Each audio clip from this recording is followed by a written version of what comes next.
Vous devez connaître l'esprit de la terre, de l'eau, de l'air. Il faut apprendre à dialoguer avec eux. Les Kogi et les Arhuaco se considèrent comme les gardiens de la terre.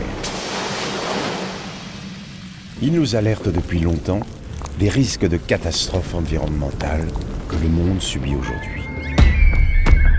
Face à la puissance avec laquelle nous allons dans le mur, on a besoin de choses très puissantes pour freiner, de dévier la trajectoire. Est-il possible de croiser les savoirs des peuples racines et ceux de la communauté scientifique pour rétablir notre lien organique avec la nature?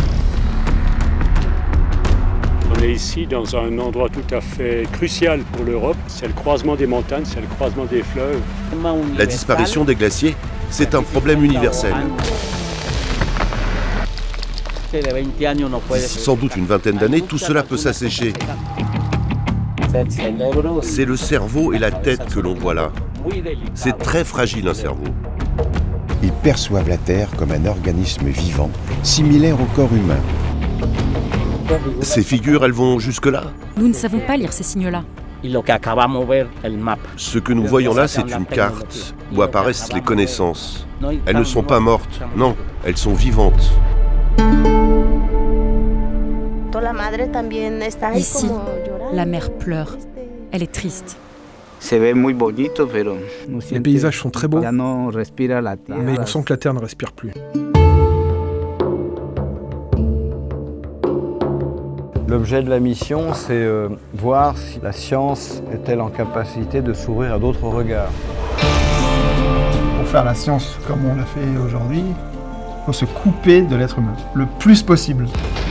Et il y a bien deux sciences, c'est indiscutable. Mais nous, les sociétés indigènes, ce que nous cherchons encore et encore, c'est la paix. On ne peut pas avoir des conflits avec la nature, c'est pas possible, sinon on n'a rien compris.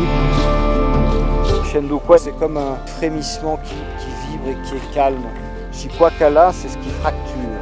C'est ce qui fait exploser les choses, exploser les montagnes.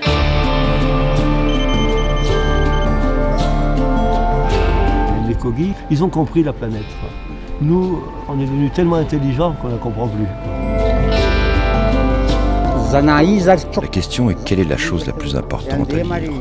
Notre réponse est de vivre en accord avec tout ce qui nous entoure, pour nous réaliser en tant qu'être humain sans détruire la nature. Improbable rencontre entre deux mondes, le dialogue est-il possible?